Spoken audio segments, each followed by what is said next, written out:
Okay guys, you can probably hear my car hissing. I just turned it off so that you didn't have all the air conditioner noise from my last 2 attempts at making this vlog.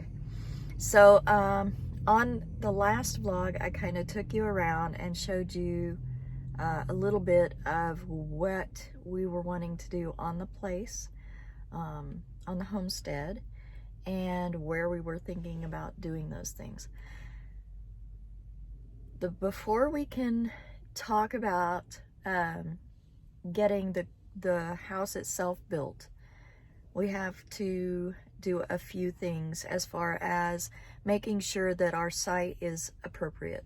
One of those things that we need to do is make contact with some of the septic system companies locally and have them come out and do a perk test. Now what that does is that allows them to know that when they put that septic system in the ground, they'll be able to put lateral lines in there, and that the liquid waste will be able to go out of that septic system into the ground and disperse. So we have to do that.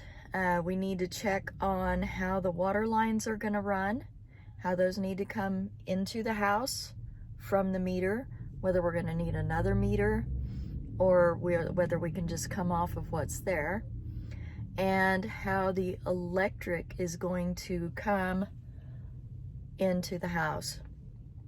I think we can pull it off of the pole that's by the shop.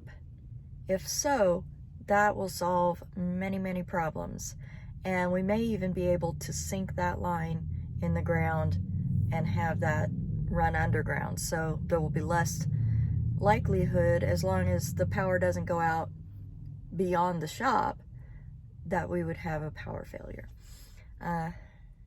We've got some folks, hopefully, if they have time and are available and able and want to, looking at our basic floor plan to kind of see if they have any advice to give us on those things, especially the plumbing and how all the things need to run in the house. It's gonna be a marathon, not a sprint. In order to get the new house built, there are a lot of things that we need to check off. And my next video will probably be kind of going over some of those things that we need to check off in order to be ready for that construction to happen. So that's kind of all I wanted to do this time around. Hopefully we'll see you next Friday right back here on the channel. So don't forget to subscribe, like this video if you like this video, and y'all be safe, be well, and we'll see ya.